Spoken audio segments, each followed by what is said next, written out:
فجر کے بعد سورہ یاسین پڑھنے کی فضیلت۔ فجر کی نماز کے بعد سورہ یاسین پڑھنا کیسا ہے؟ کیا یہ سنت عمل ہے؟ عبد المطلب انڈیا سے۔ مسند دارمی کی حدیث ہے کہ نبی صلی اللہ علیہ وسلم نے فرمایا جس نے صبح سورہ یاسین کی تلاوت کی تو اللہ تعالیٰ اس کے اس طرح کے الفاظ ہیں کہ اس کے سارے کام پورے ہو جائیں گے، لیکن یہ حدیث سند کے لحاظ سے بہت زیادہ ضعیف ہے۔ فجر کے بعد کون سے کام کریں؟ فجر کے بعد ایک مسلمان کی کیا روٹین ہونی چاہیے؟ اس پر روشنی ڈالیں۔ ابو حنین کراچی سے۔ دیکھیں حدیث سے تو یہ بات ثابت ہے کہ فجر کے بعد کا وقت ذکر اللہ کا وقت ہے۔ آپ صلی اللہ علیہ وسلم نے ارشاد فرمایا کہ جو شخص فجر کی نماز کے بعد اسی جگہ جہاں نماز پڑھی ہے بیٹھے بیٹھے اللہ کا ذکر کرتا ہے یہاں تک کہ جب سورج ایک نیزہ بلند ہو جاتا ہے، اشراق کا وقت داخل ہوتا ہے، 2 رکعت پڑھتا ہے تو اللہ اس کو ایک حج عمرے کا ثواب عطا فرماتے ہیں۔ تو بہت سارے اسلاف اسی پر عمل کرتے تھے کہ فجر کی نماز کے بعد اللہ کا ذکر کیا کرتے تھے۔ یہاں تک فقہا نے لکھا ہے کہ فجر کی نماز کے بعد تلاوت کرنے سے بہتر ہے ذکر کرنا۔ تو اگر کوئی اس طرح تسبیحات نہ کر سکے تو پھر تلاوت کر لے، کیونکہ بہرحال تلاوت بھی ایک طرح کا اللہ کا ذکر ہی ہے۔ تو یہ وقت جو ہے نا ذکر اذکار کا وقت ہے، سب سے بہتر ہے ذکر کرے، وہ نہیں تو پھر تلاوت کرے۔ تو لیکن واجب کچھ بھی نہیں ہے اس میں۔ تو اگر آپ فجر سے پہلے کر لیں ذکر، فجر سے پہلے کر لیں تلاوت تو بھی جائز ہے۔ تو شریعت میں آپ کو اس کا اختیار دیا ہے، لیکن فجر کے بعد سونا فوراً یہ بہرحال شریعت میں ناجائز حرام نہ بھی ہو لیکن ناپسندیدہ ہے۔ بہت سارے اسلاف سے اس کی کراہت منقول ہے۔ تو اگر کوئی مجبور ہو تو ایک الگ بات ہے، جیسے کسی کو رات کو نیند ہی نہ آئی ہو اور اس نے صبح 8 بجے کہیں جانا ہے، اب وہ اگر فجر کے بعد نہیں سوئے گا تو وہ آگے نیند پوری نہیں ہوگی، مسائل کھڑے ہوں گے، تو وہ الگ بات ہے، وہ سو جائے۔ لیکن نارملی فجر کے بعد سونے کا معمول بنا لینا یا بلا ضرورت یہ کام کرنا شریعت میں پسندیدہ نہیں ہے۔ بہت سارے اسلاف نے اس کو ناپسند کیا ہے، کیونکہ مبارک وقت ہے، اللہ اللہ کرنے کا وقت ہے، کچھ نہیں آپ کرتے ایکسرسائز کر لیں اس وقت، صبح واک کر لیں جا کے، اچھی ہوا ہے، تازہ ہوا ملے گی آپ کو، جاگنگ کر لیں اس وقت جا کے، پورا دن آپ کا اچھا گزرے گا۔ تو یہ اس قسم کی ایکٹیویٹیز کرنی چاہیے۔ اور دوسری بات نبی صلی اللہ علیہ وسلم نے فرمایا بورک لامتی فی بکورہا، اللہ تعالیٰ نے میری امت کے کاموں میں برکت رکھی ہے صبح کے وقتوں میں۔ تو جتنے بھی کام جو صبح کے وقت میں کیے جائیں اس میں اللہ نے برکت بہت رکھی ہے۔ تو اس میں ایکسرسائز بھی کی جا سکتی ہے، اس میں پڑھا بھی جا سکتا ہے، کاروبار بھی کیا جا سکتا ہے۔ لوگ کہتے ہیں ہم اس وقت کاروبار کیسے کریں، دکانیں بند ہوتی ہیں، تو بھائی کاروبار کی پلاننگ کر رہے ہیں اس وقت بیٹھ کے آپ، ٹھیک ہے، دکان نہ کھولیں، کوئی ہے ہی نہیں کسٹمر آپ کراچی میں، تو آپ صبح اگر بیٹھیں گے دکان کھول کے ایک بندہ بھی نہیں ملے گا۔ لیکن ہمارے ایک دوست نے ایسا کیا، دوست تو نہیں جاننے والے تھے، انہوں نے کیا کیا، انہوں نے کہا کہ میں فجر کے بعد دکان کھولوں گا، تو اعلان کر دیا کہ جو کسٹمر فجر کے بعد آئے گا خصوصی ڈسکاؤنٹ ہوگا ان کے ساتھ۔ تو اس میں لوگ اس بہانے جلدی جلدی جانے لگے، تو وہ ان کا اتنا رش ہو گیا کہ ان کا اس طرح سے کاروبار میں جو نقصان ہو سکتا تھا اس کی تلافی اس طرح سے ہو گئی۔ تو بہت سارے طریقے، انسان جب کھوپڑی استعمال کرتا ہے تو طریقے سامنے آتے ہیں، اور کھوپڑی استعمال بھی فجر کے بعد بہت اچھے طریقے سے ہو جاتی ہے۔ بلکہ سردیوں میں تو فجر سے پہلے آپ کو کھوپڑی استعمال کرنا شروع کر دینی چاہیے، کیونکہ سردیوں میں راتیں بہت لمبی ہوتی ہیں۔ تو یہ وقت جو ہے نا انسان کا دماغ بہت فریش ہوتا ہے اور اس وقت بہت اچھا سوچ سکتا ہے، پلاننگ بہت اچھی کر سکتا ہے۔ تو یہ کام فجر کے بعد یا فجر سے پہلے یا فجر کے بعد یہ کام کرنے چاہیے۔ سورہ یاسین قرآن پاک کا دل کیوں؟ سورہ یاسین کو قرآن پاک کا دل کیوں کہا جاتا ہے؟ اس کی کیا وجہ ہے؟ شمائلہ سبی سے شمائلہ صاحبہ نے پوچھا ہے۔ جی یہ بھی پوچھا تھا بیچاری خاتون نے، رمضان سے 2 مہینے پہلے پوچھا ہوگا، جواب اب مل رہے ہیں ان کو۔ جی سورہ یاسین کو قرآن پاک کا دل کہا گیا ہے، جس حدیث میں ترمذی کی حدیث ہے، امام ترمذی نے اس حدیث میں لکھا ہے کہ یہ حدیث غریب ہے، لیکن دیگر جو محققین ہیں انہوں نے اس حدیث کو بالکل ضعیف قرار دیا ہے، اور بعض نے تو بالکل موضوع قرار دیا۔ تو موضوع قرار دینے والی بات تو تھوڑی مبالغہ لگتی ہے، لیکن ضعیف بہرحال یہ حدیث ہے جس میں آتا ہے کہ سورہ یاسین قرآن کا دل ہے، اور ضعیف بھی بہت زیادہ ضعیف حدیث ہے۔ تو اب جب کوئی کسی چیز کی فضیلت میں ضعیف حدیث ہوگی تو پھر اس میں علماء کی 2 رائے ہیں۔ بعض علماء کہتے ہیں کہ اس سے کوئی شرعی مسئلہ تو ثابت ہو نہیں رہا، لہذا اس حدیث کو بیان کرنے میں کوئی حرج نہیں ہے، فضائل میں ضعیف حدیث بیان کی جا سکتی ہے۔ اور بعض علماء کا موقف ہے کہ نہیں بھائی، فضائل کے باب میں بھی احتیاط کرتے ہیں کہ جی حدیث صحیح ہی ہونی چاہیے۔ تو اس میں ہمارے ہاں نا غلو بہت ہے۔ بعض لوگ کیا کہتے ہیں، کسی نے سورہ یاسین کی فضیلت میں ضعیف حدیث سنا دی تو بعض لوگ ان کے خلاف کلپ بنا کے ڈال دیتے ہیں، یہ دیکھو ان کو تو پتہ ہی نہیں حدیث ضعیف ہے اور نبی پر بہتان باندھ رہے ہیں، اور دیکھو ان کے پاس علم نہیں ہے. تو یہ بھی جہالت کی بات ہے. ضعیف حدیث اور موضوع میں فرق ہوتا ہے. تو اور بعض کیا کرتے ہیں، ان کا معیار ایسا ہوتا ہے، اتنا گر جاتا ہے کہ ان کو صحیح حدیث سے پتہ نہیں کچھ چڑ سی ہو جاتی ہے، وہ کبھی کسی موضوع پر التزام ہی نہیں کرتے کہ ہم صحیح حدیث پیش کر دیں لوگوں کے سامنے. اس بارے میں صحیح حدیث بھی ہوتی ہیں اس موضوع سے متعلق. تو اس لیے اعتدال کی رائے یہی ہے کہ آپ کا جو موقف ہے آپ وہ بیان کر دیں اور دوسرے پہ طنز نہ کریں آپ. تو ہماری رائے یہی ہے کہ جب ہمارے پاس صحیح احادیث سے اتنی چیزوں کی فضیلتیں ثابت ہیں تو ہمیں ضعیف کی طرف جانے کی ضرورت نہیں ہے. تو میرا تو طریقہ یہی رہا ہے کہ بھئی جب سورہ یاسین کے بارے میں جو یہ حدیث ہے کہ قرآن پاک کا دل ہے، یہ صحیح حدیث نہیں ہے، تو میرا موقف یہی ہے کہ اس میں احتیاط کی جائے، نہ بیان کی جائے وہ حدیث. لیکن اگر کوئی عالم یہ حدیث بیان کرتے ہیں ممبر پہ سورہ یاسین کی فضیلت میں، تو ان پہ طنز نہیں کیا جا سکتا، کیونکہ کوئی شرعی مسئلہ نہیں بیان کیا جا رہا. کیونکہ سورہ یاسین کا مضمون بہرحال اتنا جاندار، اتنا شاندار ہے کہ اس ضعیف روایت کی تائید اس سے بہرحال ہوتی ہے کہ اس کے مضمون کو جب آپ دیکھتے ہیں تو لگتا ہے کہ یہ واقعی قرآن پاک کا دل ہے. اولم یر الانسان انا خلقناہ من نطفۃ فاذا هو خصیم مبین. نبی کے پاس ایک شخص جو ہے نا قبر کی بوسیدہ ہڈی لے کر آیا اور کہنے لگا اس میں جان کون ڈالے گا.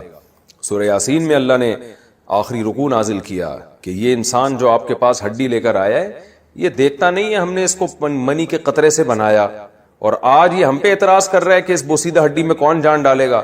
قل یحییھا الذی انشأھا اول مرہ. آپ اسے کہتے ہیں وہی جس نے اس ہڈی کو پہلی دفعہ بنایا نا، اسی ہڈی سے پوچھ، یہ بتائے گی جس نے مجھے پہلی دفعہ بنایا ہے وہ مجھے دوبارہ بھی بنا سکتا ہے.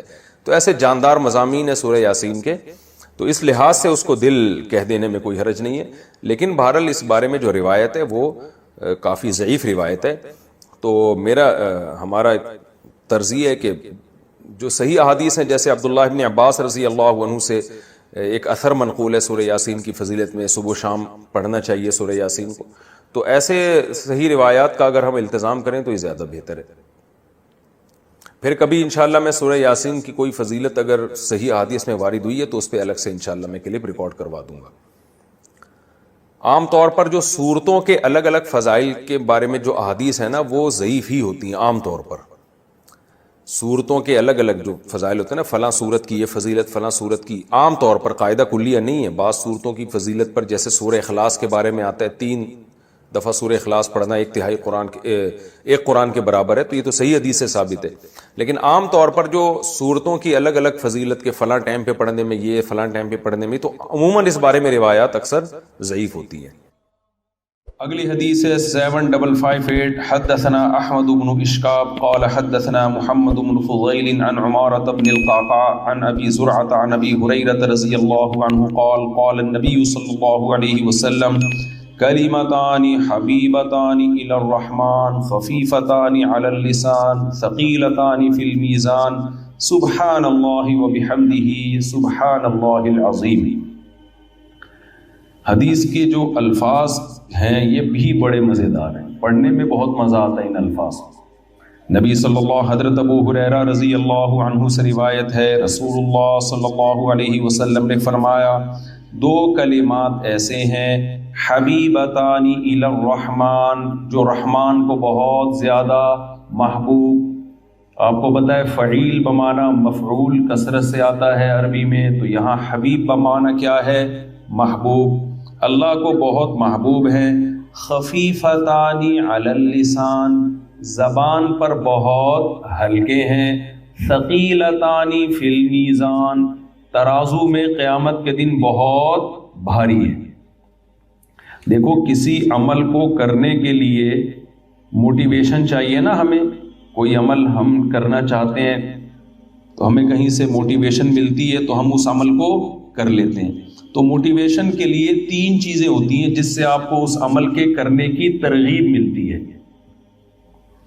ایک چیز یہ ہوتی ہے کہ کوئی شخص آپ کو آپ کے کہتا ہے کہ یہ عمل کر لو، اس سے تمہارا محبوب خوش ہو جائے گا، تو ایک دم ہمیں حوصلہ ملتا ہے کہ ہم یہ عمل آپ لوگ کر لیں، کوئی چاہے مشکل عمل ہی کیوں نہ ہو. لیکن بھائی جس سے ہمیں محبت ہے یہ عمل کرنے سے ہمارا محبوب خوش ہو جائے گا. اس سے بڑا حوصلہ ملتا ہے. محبوب کو جو کام محبوب ہو اس کو کرنے کا دل چاہتا ہے یا نہیں چاہتا؟ چاہتا ہے. بعض دفعہ اس سے انسان کو موٹیویشن ملتی ہے، حوصلہ ملتا ہے. بھائی یہ تمہارے محبوب کو اس سے محبت تو نہیں ہے، لیکن اس کے کرنے سے تمہیں فائدے بہت حاصل ہوں گے. آپ کوئی کام کرتے ہیں جس پہ آپ کو پیسے بہت مل رہے ہوں، بڑی مشکل جابس آتی ہیں، لیکن لوگ اس لیے کر لیتے ہیں کہ اس میں تنخواہ بہت زیادہ ہے، پیسے بہت زیادہ ملیں گے. مشکل جابس بھی کر لیتے ہیں لوگ. اس سے بھی انسان کو موٹیویشن ملتی ہے. اور رکاوٹ کیا چیز ہوتی ہے کہ وہ عمل مشکل بہت ہے. تو یہ رکاوٹ بھی اگر دور کر دی جائے تو پھر اس عمل سے کوئی چیز رکاوٹ بنتی ہے؟ یقیناً نہیں بنتی. تو نبی صلی اللہ علیہ وسلم نے فرمایا سبحان اللہ و بحمدہ سبحان اللہ العظیم. یہ دو عمل ایسے ہیں کہ ہمارا محبوب اللہ ہے، تو یہ دو کلمات اللہ کو بہت محبوب ہیں. تو مسلمان کے لیے اس کلمے کو زبان سے بار بار دہرانے کے لیے اتنی ترغیب کافی ہے کہ ہمارے محبوب اللہ ہے، اس اللہ کو یہ کلمات بہت زیادہ محبوب ہیں. یہ کافی ہے. بہت سے علماء اکابر ایسے گزرے ہیں جنہوں نے کسی عمل کو صرف اس لیے کیا کہ نبی صلی اللہ علیہ وسلم کو یہ پسند تھا، حالانکہ اس میں کوئی الگ سے ثواب نہیں تھا. حضرت انس ابن مالک رضی اللہ تعالی عنہ، صحیح حدیث، کدو بنا ہوا تھا، کدو کا سالن. انس ابن مالک برتن بار بار گھما گھما کے نا اس میں کدو تلاش کر رہے تھے سالن میں. ایسا ہوتا ہے نا آج کل سالن میں جیسے بوٹیاں تلاش کی جاتی ہیں، تو حضرت انس ابن مالک کیا تلاش کر رہے تھے؟ کدو. پھر فرمایا کہ مجھے اس سے اس لیے محبت ہے کہ رسول اللہ صلی اللہ علیہ وسلم کو کدو سے، لوکی سے محبت تھی، تو صرف اس لیے وہ لوکی تلاش کر رہے ہیں سالن میں کہ میرے نبی کو، میرے محبوب کو اس سے محبت. تو انسان کو جس سے محبت ہوتی ہے عام طور پر اس کی محبوب چیزوں سے بھی محبت ہو جاتی ہے. تو امام بخاری رحمہ اللہ تعالی یہ کلمہ لے کر آئے حبیبتان الی الرحمن. بھائی یہ سبحان اللہ و بحمدہ دو کلمات ایسے ہیں جو اللہ کو بہت زیادہ محبوب ہیں. تو بس اتنا ہی کافی ہے مسلمان کے لیے کہ ان کلمات کا کثرت سے اپنی زبان سے ورد کیا کرے. میں طلبہ سے ہٹ کر تھوڑا سا عوام سے بھی تھوڑا سا خطاب کر رہا ہوں نا. آپ کو پتہ ہے آج لوگ جن چڑیل بھوت بھگانے کے لیے پتہ نہیں کتنے کتنے لاکھ دفعہ وظیفے پڑھ رہے ہوتے ہیں. بچیوں کی شادی نہیں ہو رہی، کسی نے بتا دیا یہ کلمہ پڑھو. روزگار نہیں مل رہا، کسی نے بتا دیا یہ والا کلمہ پڑھو. سر پہ بال نہیں اگ رہے، کسی نے بتایا بھائی یہ وظیفہ پڑھ کے دم کرو. بھائی لیکن مسلمان کے لیے کسی کلمے کو زبان سے دہرانے کے لیے، کسی کلمے سے محبت کے لیے ان تکلفات کی ضرورت نہیں ہے. اتنا کافی ہے کہ یہ کلمات کس کو محبوب ہیں؟ اللہ. بس اس لیے سے پڑھے ہوئے. آج ذکر کرنے والے بہت لوگ ہیں لیکن صرف اس لیے کہ اللہ خوش ہوتا ہے. تو ایسے لوگ مارکیٹ میں کیا چل رہے ہیں؟ شارٹ چل رہے ہیں. اور آپ کو پتہ ہے جو چیز مارکیٹ میں شارٹ ہوتی ہے اس کی ویلیو بڑھ جاتی ہے. تو اپنی ویلیو اگر اللہ کی نظر میں بڑھانا چاہتے ہیں تو صبح و شام ذکر صرف اللہ کو خوش کرنے کے لیے کریں کہ اللہ تجھے یہ کلمہ محبوب ہے، لہذا میں اپنی زبان سے اس کلمے کا ورد کروں. دوسری آپ صلی اللہ علیہ وسلم نے فرمایا خفیفتان علی اللسان. بعض دفعہ آپ کو پتہ ہے اس پہ مجھے اجر بھی زیادہ ملے گا، اللہ خوش بھی ہوگا، لیکن کام مشکل بہت ہوتا ہے. اللہ کی راہ میں جہاد کرنے کا بہت اجر، اللہ بہت زیادہ خوش بھی ہوتا ہے، لیکن کام آسان کام ہے، بہت مشکل. تو روزہ رکھنا بہت زیادہ اجر، اللہ روزے سے خوش بھی بہت زیادہ ہوتا ہے. الصوم لی وانا اجزی بہ. نبی نے فرمایا، اللہ تعالیٰ فرماتے ہیں روزہ میرے لیے اور اس کا اجر میں خود دوں گا، کسی کے ذمے نہیں لگاؤں گا. کہ فرشتوں کو بھائی جا کے اس روزے کا اجر دے دو. اتنا پسند ہے اللہ کو روزہ، لیکن آسان کام آپ لوگ کو تو مجھے لگ رہا ہے بالکل بھی اردو نہیں آتی، لیکن آسان کام نہیں ہے. اس لیے بہت کم لوگ روزہ رکھتے ہیں. بھائی ثواب بہت زیادہ ہے، اللہ خوش بھی بہت ہوتا ہے، لیکن صبح کا پراٹھا بھی چھوڑنا پڑے گا، دوپہر کی چائے بھی چھوڑنی پڑے گی، شام کے سموسے بھی چھوڑنے پڑیں گے. بہت ساری ٹینشن ہے، ثواب بھی بہت، اللہ بھی خوش، لیکن آسان کام. It is not easy for us to do this. کچھ یاد کیے ہوئے ہم نے بھی پرانے اسٹرکچر، اب اس میں کچھ بھی لگایا جا سکتا ہے. It is too difficult for us to perform روزہ. تو اس لیے نبی صلی اللہ علیہ وسلم نے فرمایا بھائی اجر بھی بہت زیادہ. اچھا نماز اللہ کو سب سے زیادہ محبوب، لیکن اللہ نے خود فرما دیا وَإِنَّهَا لَكَبِيرَةٌ إِلَّا عَلَى الْخَاشِعِينَ، یہ بہت مشکل ہے سوائے ان لوگوں پر جو اللہ کا خوف ہے دل کے دلوں میں. لیکن نارملی نماز پابندی سے پڑھنا آسان کام نہیں ہے. تو اس لیے نبی صلی اللہ علیہ وسلم نے ترغیب کے لیے فرمایا خفیفتان علی اللسان، کیونکہ یہ کلمات زبان سے ادا کیے جاتے ہیں اور زبان پر بہت ہلکے ہیں.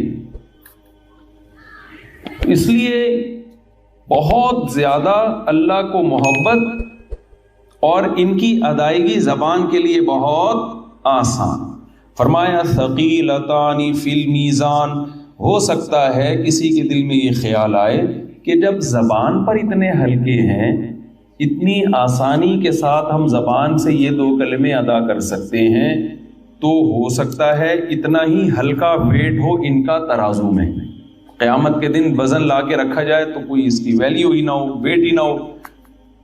تو آپ نے فرمایا ثقیلتان فی المیزان، جب ترازو قیامت کے دن اعمال کا لگے گا تو ان میں یہ کلمات بہت زیادہ وزنی ہوں گے، بہت نیچے جھکا دیں گے.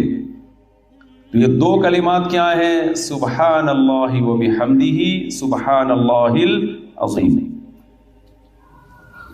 آپ اگر قرآن و سنت میں غور کریں گے، قرآن میں یا احادیث میں، تو سبحان اللہ اور الحمدللہ ان کلمات کی فضیلت سب سے زیادہ ملے گی. اس کی وجہ کیا ہے؟ دیکھیں جب ہم کسی کی تعریف کرتے ہیں تو تعریف کرنے کے دو طریقے ہوتے ہیں. ایک اس پر جو غلط الزامات لگے ہیں ان الزامات کو اس سے بری کر دینا، یہ بھی کسی کی تعریف کا طریقہ ہوتا ہے. کسی نے کسی پہ الزام لگا دیا یہ کرپٹ ہے، یہ ایسا ہے، یہ ویسا ہے، آپ اس کی تعریف کرتے ہیں بھائی یہ کرپٹ نہیں ہے، یہ چور نہیں ہے، یہ بد کردار نہیں ہے. یہ بھی تعریف کا ایک طریقہ ہوتا ہے.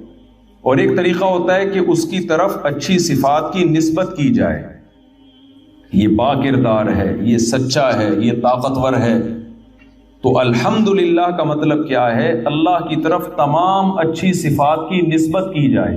اور سبحان اللہ یہ تنزیہ ہے، تمام بری صفات سے اللہ کو پاک قرار دیا جائے. اس لیے ان دو کلمات کی شریعت میں سب سے زیادہ فضیلت ہے، کیونکہ اس میں آپ نے اللہ کی ایک جامع تعریف کر دی. اللہ کی طرف جو عیب منسوب ہیں، عیسائیوں نے کہا عیسیٰ ابن مریم اللہ کے بیٹے ہیں، جب آپ نے سبحان اللہ کہا اس کا مطلب اللہ اولاد کی عیب سے پاک. مشرکین نے کہا فرشتے اللہ کی بیٹیاں ہیں، جب آپ نے سبحان اللہ کہا تو اللہ کی طرف اس عیب کو آپ نے اولاد کے عیب سے اللہ پاک ہے. کسی نے کہا مریم اللہ کی زوجہ ہیں تو سبحان اللہ میں آپ نے اللہ کو اس عیب سے پاک قرار دیا. اللہ تجھ میں یہ عیب نہیں. انسانوں میں تو یہ کمال ہے کسی کی بیوی ہونا، بیٹا ہونا، تبھی میں صاحب کمال ہوں آپ کی راہ. اس لحاظ سے ایسا کمال ہے کہ کمال ہو گیا. اور تو میرے پاس میں تو قیامت کے دن ایک ہی عمل پیش کروں گا، ایک ہی عمل ہے میرے پاس. ہے اللہ 18 بچے ہیں اور 4 گھر ہیں. اب خواتین آئی بھی ہیں تو میں نہیں زیادہ پریشان کرنا چاہتا، حدیث کو میں مکمل کر لوں جلدی سے. تو لیکن اللہ کے لیے بیوی کا ہونا اور اولاد کا ہونا عیب. آیت الکرسی پوری اسی تنزیہ ہے. لا تأخذہ سینۃ ولا نوم. یہودی یہ کہا کرتے تھے اللہ نے 6 دنوں میں آسمان کو بنایا پھر تھک گیا، ایک دن اللہ نے آرام کیا. اللہ نے فرمایا لا تأخذه سنة ولا نوم، اللہ کو نہ نیند آتی ہے نہ اونگ آتی ہے. ولا يؤوده حفظهما، آسمانوں اور زمینوں کی حفاظت اللہ کو تھکاتی نہیں ہے، وہ تھکتا نہیں ہے. وَلَمْ يَعْيَ بِخَلْقِهِنَّ، اللہ نے آسمانوں اور زمینوں کو بنایا اور ان کو بنا کے اللہ تھکا نہیں. اس لیے اللہ نے جو ایک دن رکھا وہ اس لیے نہیں کہ اللہ تھک گئے تھے. ہم تو 6 دن کام کرتے ہیں نا، پھر ایک دن آرام. ویسے ہمارے پاکستان میں تو 6 دن بھی کام نہیں ہوتا، لیکن ایک دن آرام ہوتا ہے. جو حکومتی لوگ ہیں نا وہ 6 دن بھی آرام کرتے ہیں اور پھر ایک دن اس آرام کی وجہ سے تھکاوٹ ہوتی ہے، اس میں وہ کیا کرتے ہیں؟ آرام کرتے ہیں. بہت تھک گئے 6 دن آرام کر کے. تو سبحان اللہ میں ہر قسم کے عیبوں سے اللہ کو پاک کر دینا. تمام عیبوں سے اللہ کیا ہے؟ پاک. لیس کمثلہ شیء، اس جیسا کوئی بھی نہیں. اس کو اصطلاح میں کہتے ہیں تنزیہ، منزہ ہے وہ ہر عیب سے. اور الحمدللہ کسی کی تعریف کامل نہیں ہوتی صرف اس کی طرف عیبوں کو دور کرنے سے. تمام تعریفیں کس کے لیے ہیں؟ آپ طالب علم میں آپ کو پتا ہے الحمدللہ میں کتنے قول ہیں الف لام میں، جنس کا ہے. جن سے حمد، ہر فرد حمد. خاص واسطے جب ترجمہ کرتے ہیں نا طلبہ، بالکل لفظی ترجمہ، تو الحمدللہ کا ترجمہ کیا کرتے ہیں؟ جن سے حمد، ہر فرد حمد، خاص واسطے ثابت ہے اللہ کے. ٹھیک ہے نا؟ کیا مطلب؟ حمد کی جو جنس ہے وہ بھی اللہ کے لیے، اور تعریف کے جتنے افراد ہیں، الف لام اگر استغراق کا ہو، یعنی دنیا میں کسی کی کسی بھی وجہ سے تعریف اگر ہوتی ہے تو وہ تمام وجوہات اللہ میں علی وجہ الکمال پائی جاتی ہے. اگر ہم کہتے ہیں فلاں کی تعریف کرتے ہیں، فلاں جمال ہے، خوبصورتی ہے، تو سب سے زیادہ جمال کس میں ہے؟ اللہ میں. اتنا جمال کہ موسیٰ علیہ السلام نے اللہ کا براہ راست کلام سنا. بھائی میں زیادہ لمبی تو نہیں، میں نے تفصیل شروع کر دی. ایسا نہ ہو آپ کا پروگرام کا کوئی سیٹ اپ ہی ہوئے تو ممبر پہ اٹھا دے تو پولیس بلوانی پڑتی ہے اٹھانے کے لیے. تو میں بس جلدی سے سمیٹ رہا ہوں. مزہ آ رہا ہے اصل میں مجھے یہ جمال اور موسیٰ علیہ السلام کا واقعہ بیان کرنے میں نا. تو جمال اللہ تعالیٰ کا کہتے ہیں موسیٰ علیہ السلام واحد پیغمبر ہیں جنہوں نے اللہ سے اس زندگی میں دیدار کی خواہش کی ہے. کسی اور پیغمبر نے اللہ سے اس زندگی میں دیدار کی خواہش نہیں کی، یعنی یہاں دنیا میں. آخرت میں تو ہوگا. واحد موسیٰ علیہ السلام ہے. سوال پیدا ہوتا ہے بھائی کیوں؟ کیا اکیلے موسیٰ کو اللہ سے محبت تھی؟ جو اللہ سے کہہ رہے ہیں ربی ارینی کیف تحیی الموتى، اے اللہ تو مجھے اپنا جلوہ دکھا. ربی ارینی انظر الیک، اے اللہ میں تجھے دیکھنا چاہتا ہوں، تو اپنا جلوہ دکھا میں تجھے دیکھوں گا. یہ خواہش نہ آدم علیہ السلام نے کی، نہ ابراہیم علیہ السلام نے، نہ نوح علیہ السلام نے، نہ سید الانبیاء محمد صلی اللہ علیہ وسلم نے، کسی پیغمبر نے نہیں. اکیلے کس نے کی ہے یہ خواہش؟ موسیٰ علیہ السلام نے. بھائی سوال پیدا ہوتا ہے کیا باقیوں کو محبت نہیں تھی؟ نہیں بھائی، یہ تو سوال ہی پیدا نہیں ہوتا. موسیٰ علیہ السلام نے اس لیے اللہ سے اللہ کے دیدار کی خواہش ظاہر کی ہے کہ موسیٰ علیہ السلام اللہ سے براہ راست ہم کلام ہوا کرتے تھے، اللہ کا کلام براہ راست سنا کرتے تھے، بیچ میں فرشتے کا واسطہ نہیں تھا. آپ کو پتہ ہے کسی کا کلام سن کے اس سے محبت پیدا ہوتی ہے، ایک بھڑکتی آگ محبت کی. اگر کلام خوبصورت ہو، فون آیا آپ کے پاس، ہیلو کی آواز آئی، مختلف طریقوں کی ہیلو کی آوازیں آتی ہیں. آپ نے بولا السلام علیکم، وہاں سے جواب آیا وعلیکم السلام. بعض جواب ایسے رپلائی ہوتا ہے آپ کہتے ہو ابھی لائن کاٹ بات ہی نہیں کروا. بعض دفعہ ایسی آواز آتی ہے وعلیکم السلام کی، انسان کہتا ہے بس اب فون کو رکھنا ہی نہیں. انسان کی فطرت ہے وہ اچھی آواز کی طرف مائل ہوتا ہے، اور جس کی آواز میں خوبصورتی ہو اس کے دیدار کی طرف بھی مائل ہوتا ہے. پھر وہ آواز سے محبت بڑھتی ہے، عشق بڑھتا ہے. تو موسیٰ علیہ السلام نے جب براہ راست اللہ کا کلام سنا نا، اس کی چاشنی اتنی زیادہ محسوس کی، اس کی لذت اتنی زیادہ محسوس کی کہ بےتاب ہو گئے کہ میں اللہ تیرا دیدار کیے بغیر اب چین سے نہیں بیٹھ سکتا. اور اللہ تعالیٰ بھی حضرت موسیٰ کو یہ کہہ سکتے تھے کہ لن ترانی، تو ہرگز مجھے نہیں دیکھ سکتا. یہ اللہ نے کہہ دیا. اس کہنے کے بعد حضرت موسیٰ کے لیے مزید کسی دلیل کی ضرورت تھی؟ بولو بھائی. جب اللہ نے کہہ دیا, اللہ نے یہ بھی نہیں کہا لا ترانی کہ تو نہیں دیکھ سکتا, لن ترانی, it isn't possible for you to watch me or to see me. اب آپ انگلش میں کون سا صحیح لگے گا وہ آپ خود لگا لیجیے گا. اے موسیٰ یہ امپاسبل ہے, یہ نہیں ہو سکتا کہ آپ مجھے دیکھو. لیکن حضرت موسیٰ کی تڑپ کتنی زیادہ تھی, پیغمبر کے لیے اتنی دلیل کافی ہے کہ اللہ نے کہہ دیا یہ نہیں ہو سکتا. لیکن اللہ کو معلوم تھا کہ موسیٰ کی یہ تڑپ ختم نہیں ہوگی. وَلَٰكِنِ انظُرْ إِلَى الْجَبَلِ, اللہ نے عمل کر کے دکھایا کہ اس پہاڑ پر اپنی تھوڑی سی تجلی ڈالوں گا. فَإِنِ اسْتَقَرَّ مَكَانَهُ, اگر یہ ٹک گیا اپنی جگہ پہاڑ, فَسَوْفَ تَرَانِي, تم میں بھی ہو سکتا ہے آپ بھی دیکھ لو. لیکن وہ پہاڑ پر ذرا سی تجلی ہوئی ہے اور پہاڑ ریزہ ریزہ. تو کیوں؟ اس لیے کہ اللہ کا جمال, جب اللہ کے کلام میں اتنی لذت تھی تو حضرت موسیٰ نے سوچا اس اللہ کا جمال کیسا ہوگا. تو تعریف کی ایک چیز جمال ہے. ہم کہتے ہیں نا فلاں بڑا ہینڈسم, فلاں بڑا خوبصورت, فلاں میں جمال. تو جمال اللہ کا سب سے زیادہ. حمد کا ایک فرد جمال, حمد کا ایک فرد ہے طاقت اور قوت. کمزور کہنا کسی کو یہ تعریف ہے یا طاقتور کہنا؟ کہتے ہیں فلاں اتنا اچھا آدمی ہے کہ چلا ہی نہیں جاتا اس سے. کبھی سنا آپ نے پاور اور طاقت کا ہونا؟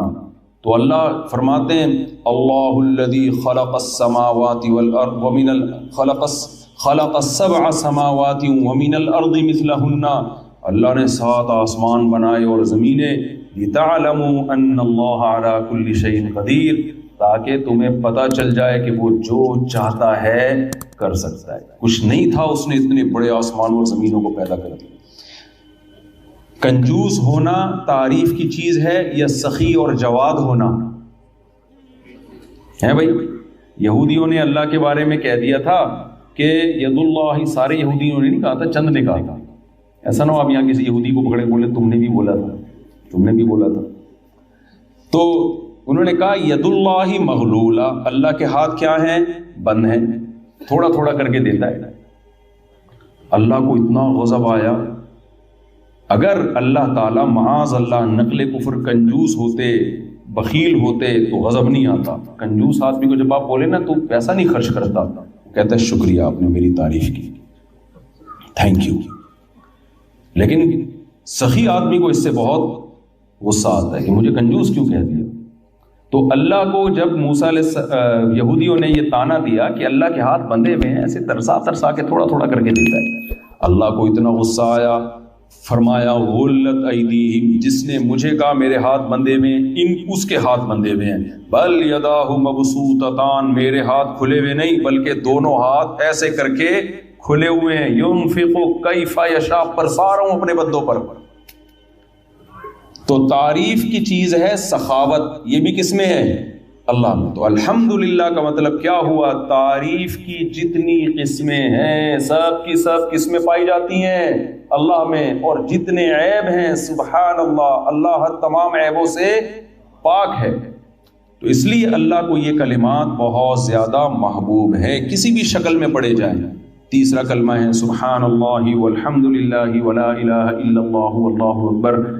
تو کسی بھی شکل میں جب اللہ کی تسبیح اور تحمید کریں گے تو یہ کلمات اللہ تعالیٰ کو بہت زیادہ محبوب ہوں گے. اللہ تعالیٰ ہمیں سمجھنے کی عمل کی توفیق دے. اور جن طلبہ کا جو بیچ ماشاءاللہ فارغ ہوا ہے, ان کی آج درس حدیث بھی مکمل ہو گیا. اور الحمدللہ ایک نصاب چلا آ رہا ہے صدیوں سے. اچھا میں تھوڑا سا اس نصاب کا تعارف کروا دوں جو عام لوگ سن رہے ہوتے ہیں کہ یہ میں جب مدرسے میں نہیں پڑھتا تھا تو میرا خیال یہ تھا کہ یہ پتہ نہیں علماء جو ہوتے ہیں یہ صرف فضائل اعمال پڑھ کے عالم بنتے ہیں یا بہشتی زیور پڑھ کے عالم بنتے ہیں یا کیا ہوتا ہے, مجھے نہیں پتا تھا. جب میں آیا ہوں تو مجھے پتا چلا بھائی یہ تو بڑا جاندار شاندار نصاب ہے. ہم کہتے ہیں نا جو بہت سارے یوٹیوب پہ اسکالرز آ رہے ہیں, لوگ ان سے مسائل پوچھ رہے ہوتے ہیں, ہم ان سے پوچھتے ہیں کیا یہ باقاعدہ عالم بنے کسی مدرسے میں؟ وہ کہتے ہیں عالم بننا کوئی ضروری نہیں ہے, بہت ضروری ہے. کیوں؟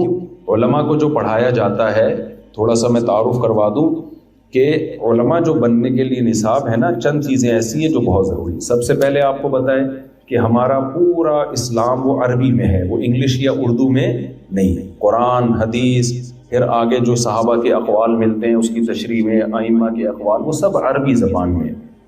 تو اس لیے ہمارے دینی مدرسوں میں سب سے پہلے عربی سکھائی جاتی ہے، عربی گرامر میں عبور حاصل کیا جاتا ہے۔ اس عربی کے سیکھے بغیر آپ مذہبی اسکالر نہیں بنتے۔ آج بڑے بڑے مشہور یوٹیوبر جو جن کے بہت فین فالوئنگ ہے، بڑے بڑے اسکالر مشہور ہیں، عالم نہیں ہیں، اور ان کو عربی زبان بھی نہیں آتی۔ تو جب آپ کو عربی نہیں آتی، آپ نبی کی بات کو نبی کی زبان میں نہیں سمجھ سکتے، تو اس میں ترجمے میں غلطیاں کر کے کوئی آپ کو گمراہ کر سکتا ہے۔ وہ گمراہ ہوتے ہیں، ضلوا واضلوا، بخاری کی حدیث ہے نا، اللہ علماء کو اٹھا لے گا تو لوگ ایسے لوگوں کو رہبر بنائیں گے جن کے پاس علم نہیں ہوگا، وہ خود بھی گمراہ ہوں گے نبی کی حدیث کے مطابق، اور لوگوں کو بھی گمراہ کریں گے۔ دوسری چیز جو ہمارے دینی مدارس میں سکھائی جاتی ہے، یہ جو درس نظامی ہے، یہ کیا ہے، یہ میں بتا رہا ہوں آپ کو۔ دوسرا جو اس کا حصہ ہے وہ ہے عربی ادب، یعنی عربی زبان کے دو پارٹ ہوتے ہیں، ایک عربی گرامر ہے، ایک عربی ادب ہے۔ تو عربی ادب میں مہارت حاصل کرائی جاتی ہے تاکہ قرآن کو پراپر وے میں، جب تک عربی ادب نہیں آئے گا تو آپ کیسے سمجھیں گے؟ اس میں اس دور کی شاعری بھی پڑھائی جاتی ہے، اور جو عربی ادب کی قدیم کتابیں۔ تیسری چیز جو ہمارے دینی مدارس میں پڑھائی جاتی ہے قرآن کے بعد ہے حدیث، نبی صلی اللہ علیہ وسلم کی احادیث، اس میں صحاح ستہ ہے، فضائل کی کتابیں بھی ہیں، مسائل کی کتابیں بھی ہیں۔ فضائل کی کتابوں میں ریاض الصالحین بچوں کو شروع میں پڑھا دی جاتی ہے، مستند کتاب ہے وہ، اور پھر مسائل کی کتابوں میں صحیح بخاری، صحیح مسلم، اور سنن ترمذی، سنن ابی داؤد، جو حدیث کی مشہور 6 کتابیں، سنن ابن ماجہ، اور اس کے علاوہ بھی کتابیں پڑھائی جاتی ہیں۔ شرح معانی الآثار ہے امام طحاوی کی، اور معارف السنن ہے، مشکات ہے، یہ بھی کتابیں، بہت ساری حدیث کی کتابیں پڑھائی جاتی ہیں۔ پھر ان کی پوری تشریح ہوتی ہے، لوگ یہ سمجھتے ہیں بس یہ حدیث ایسی کر کے پڑھ رہے ہوتے ہیں، ان احادیثوں سے فقہاء نے کیا کیا استدلال کیے، کون سی حدیث کس مسئلے کی دلیل ہے، اس کے مخالفت میں کیا دلیل ہے، بہت لمبا چوڑا چیپٹر ہے۔ تیسری چیز جو ہمارے مدارس میں پڑھائی جاتی ہے، اس کے بعد جو ہے نا احادیث کے بعد، دوسری ہے تیسری، پہلی تو میں نے بتایا عربی گرامر پڑھائی جاتی ہے، پھر احادیث، طرح قرآن کی تفسیر پڑھائی جاتی ہے عربی بھی۔ آپ لوگ جو عوام لوگ جو قرآن پڑھتے ہیں وہ تو اردو ترجمے پڑھتے ہیں، ہمارے طلبہ جو پڑھتے ہیں وہ کیسے پڑھتے ہیں؟ وہ عربی میں ہی سمجھتے ہیں، وہ اس سے ان میں کانفیڈنس پیدا ہوتا ہے۔ میں نے جب تفسیر پڑھنا شروع کی تو عامہ پارا، اس میں ہمارے استاذ اس کو گرامر کے لحاظ سے حل کرتے تھے کہ یہ ترجمہ کیسے ہو رہا ہے، تو ہم نے بہت پریکٹس کی ہے اس میں، اور وہ لیکچر میرے اپلوڈ بھی ہوئے میری یوٹیوب پہ۔ تو ایسا نہیں ہوتا کہ اب آپ ان نئے نئے اسکالرز جو آ رہے ہیں ان سے آپ ایک تھوڑی سی گرامر کے لحاظ سے، ہمارے ایک دفعہ استاذ نے پوچھا ولو مدبرین کا کیا مطلب ہے؟ میں نے کہا کہ ولو مدبرین کا مطلب، یہ جو قرآن کہتا ہے نا، ان کو جب آیتیں سنائی جاتی ہیں ولو مدبرین، بھائی اس کا مطلب ہے بھاگ جاتے ہیں۔ استاذ نے میرے سے پوچھا کہ ولو کا معنی ہی پیٹ پھیرنا ہے اور مدبر کا معنی بھی پیٹ پھیرنا، تو یہ تو قرآن میں کیا عیب ہو گیا نا کہ ولو یہ پیٹ پھیرتے ہیں، مدبرین پیٹ پھیرتے ہیں، تو کیا ہے بھائی؟ یہ جب تک آپ پراپر وے میں نہیں پڑھیں گے، اس کو کہتے ہیں حال مؤکد۔ اسے کیا کہتے ہیں؟ ادبار جو ہے نا، مدبر، یہ حال ہے، ولو کی حالت، کنڈیشن بیان کر رہا ہے صرف تاکید کے لیے۔ اور ایک اور مثال میں آپ کو دیتا ہوں، سبحان الذی اسری بعبدہ لیلا، اسرا کا معنی ہوتا ہے رات کو چلانا، ہے بھائی؟ اللہ کہتے ہیں پاک ہے وہ ذات جو اپنے بندے محمد صلی اللہ علیہ وسلم کو رات کو اس نے چلایا مسجد حرام سے مسجد اقصیٰ جب معراج ہوئی۔ تو سوال پیدا ہوتا ہے، اسرا یسری، اسران کا معنی تو رات کو چلانا ہے، تو لیلن کا مطلب تو پھر کیا ہوا بھائی؟ لیلن آگے کیوں آ رہا ہے کہ رات کو چلایا؟ تو آپ ان لوگوں سے پوچھیں، ان کو کچھ بھی نہیں پتا، کیسے ترجمہ کریں گے؟ اس کو کہتے ہیں صنعت تجرید، کہ لیلن میں اسرا میں جو رات کا معنی تھا، اسرا سے اس رات کے معنی کو خالی کر دیا اللہ نے۔ اللہ تعالیٰ نے اسرا میں جو رات کا معنی تھا نا، وہ رات نکال دی، خالی چلانے کے معنی میں رکھا، لیلن کو الگ سے لے آئے اللہ تعالیٰ۔ سوال پیدا ہوتا ہے اللہ نے یہ کیوں کیا؟ یہ تو بلیغ کلام ہے نا۔ جب اسرا سے ہی بھی یہ سمجھ میں آ رہا تھا کہ اللہ رات کو چلا کے لے کے گئے ہیں، تو لیلن کو الگ سے بیان کرنا ایک زائد کام ہو گیا کہ نہیں ہو گیا؟ ایک اضافی کام ہو گیا۔ ایک طرف ہم کہتے ہیں قرآن بلاغت کی کتاب ہے، کوئی لفظ اس میں زیادہ نہیں ہے، دوسری طرف ہم کہہ رہے ہیں بھائی اسرا کا مطلب جب رات کو چلانا تھا تو اللہ نے اسرا میں رات کا لفظ نکال کے الگ سے کیوں استعمال کیا؟ یہ بھائی اس کی وجہ یہ ہے کہ لیلن میں تنوین تقلیل کے لیے ہے. اگر یہ لیلن الگ سے نہ لایا جاتا تو یہ نہیں پتا چلتا رات کے تھوڑے حصے میں اللہ نے یہ کام کیا ہے. ہم سمجھتے پوری رات یہ ہوتا رہا ہے. بہت مشکل ہے بات سمجھانا.